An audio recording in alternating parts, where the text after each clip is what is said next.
Look, I never said this was gonna be fun, okay? Oh. If you've been paying attention lately, which obviously you did, we've been doing a lot of ruching, gathering, ruching, gathering, ruching, gathering. So for today's video, I wanted to surprise you guys with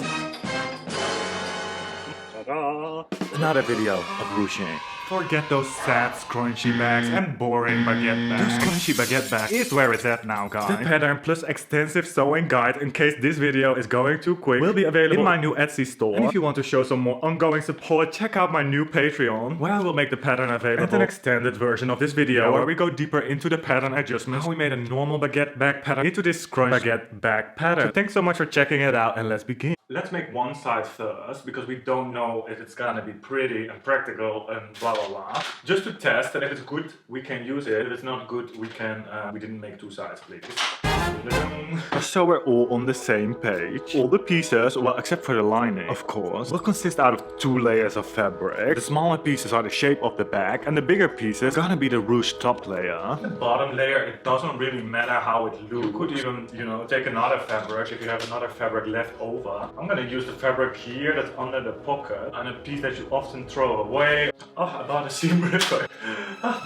12 seconds later. Oh, I poke a hole. First a lot sharp, but I don't know if that's so practical in my hands. Okay, quickly did this. We all know that's a lie, it took forever. That's how it looks, and I think it's actually pretty cool. What do you think? Tell me it's cool. I don't know what else to do otherwise. Okay, let me show you how we did that. Reinforce the body of the bag with some iron-on interfacing that has a little bit of a fluff layer on it too. It's what I happen to have. Take something that's still a bit easy to remove in the seam allowances later. If you maybe have forgotten to reinforce, not saying any names, you can also get creative without the iron. We don't want to recklessly press or carefully curated, ruched gathered pleats flat. And time for the moment of truth. The gathering, pleating, ruching. Not so sure what the correct term is. The important thing is, we're gonna have fun. We'll try. I'm just pinning in a plethora of pleats by hand, alternating bigger and smaller. And honestly, you place them how you want, as long as the edges of the fabric are still lining up in the seam allowance. You can hide the middle seams into one of the pleats to get a more professional look. And if you're wondering what's happening, please, my pleats are not looking that pleasant, then please don't rush to plan your pleats. It can take plenty of time to place your pleats aesthetically pleating, pinning and repinning, and pleating. Well, pleating, repinning for a while. Eventually.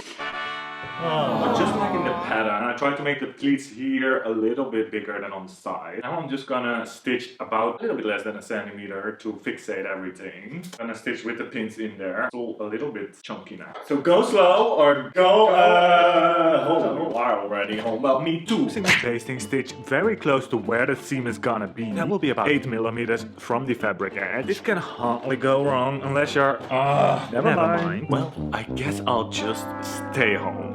Forever. The gusset is gonna be the same story. First sew the middle seams together for the gusset and the gathered gusset, and cut away a little bit diagonally of the seam allowance. Put the bigger one onto the smaller one. You can line up the middle seams and the sides first to have a bit of an idea where you're going with the pleats. There's some notches on the pattern, but more important is that all the edges line up well and that you're happy with how the pleating looks. Hey, it's like a voodoo doll. That many pins.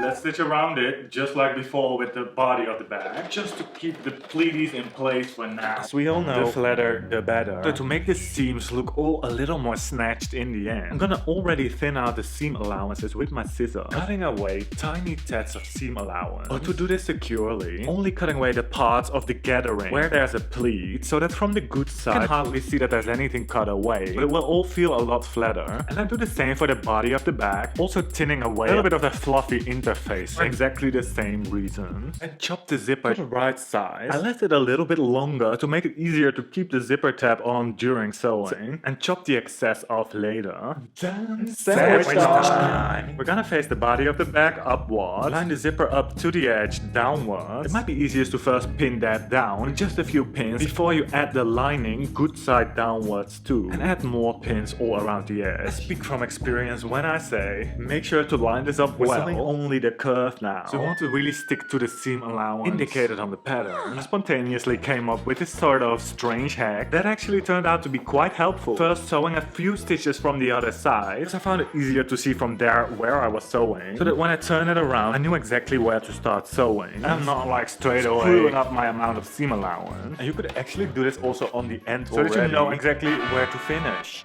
Then, like always, we're gonna clip in curved seam allowance to a few millimeters from the edge to make it more bendable. And there was a rare moment where me and my sewing machine finally agreed on something.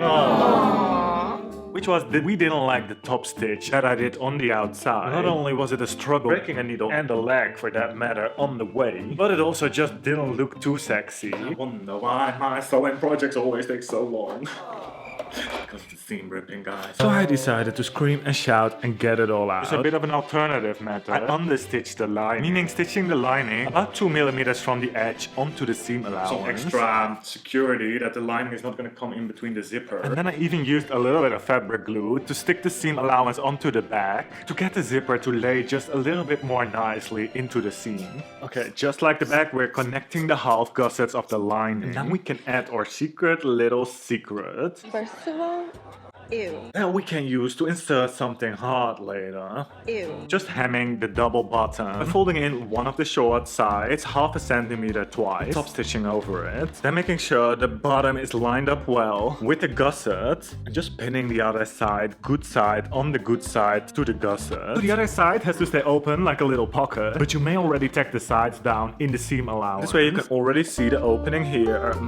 Maybe don't do that. Ew. Now we're gonna sandwich the other parts to the other side of the zipper. Look how I placed some pins geniusly at the end. My zipper tab doesn't fly off. I also split the zipper for now, as long as you manage to get it back on. Well, I think I must be doing something right. This baguette bag starts to look more and more like an actual baguette. Now we can sew the gusset of the lining to the body, making sure that our secret little pocket is gonna be not so secret on the good side. Sew the other side of the lining against it too, but don't forget to leave a hole because the bag still needs to be born later, which is gonna be here at the bottom.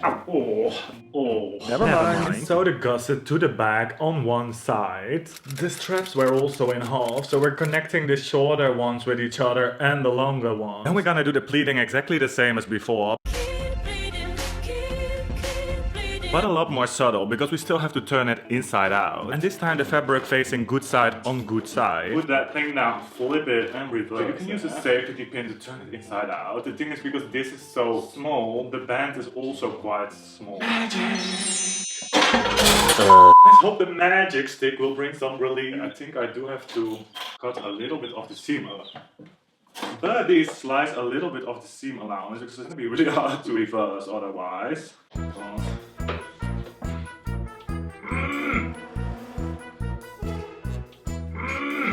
Turns out the magic stick ain't magicking today. 75 years It later. should fit now exactly right in between those seams of the bag. So then you can sew it on good side of the strap to good side of the gusset. Close the other side of the bag, clipping in the curved seam allowance again. Then hold your pin cushions, ladies and gentlemen, because I saved the most exciting part for the end.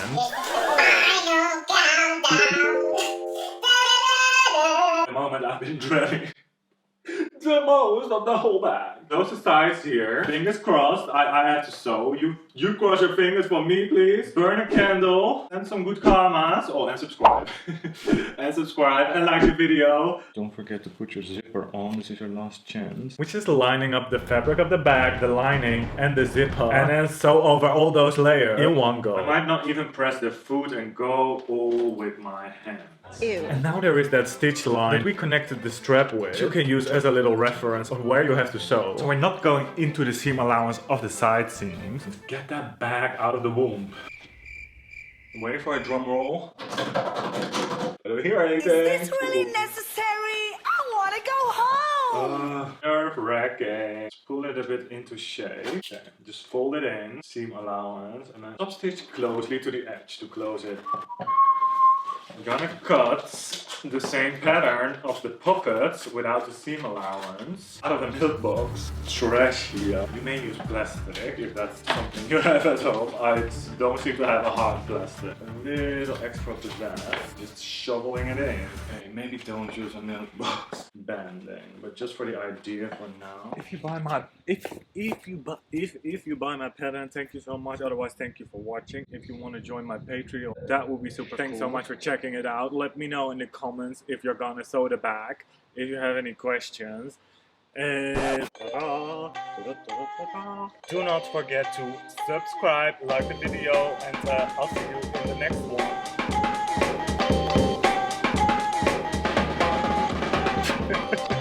I don't know why that's in there. Check out my bag sewing playlist. All my bags with pattern, without pattern, free pattern, designer inspired, me inspired, fabric manipulation bags. It's all there. For sure, that's one that you want to do. And I'll see you next time.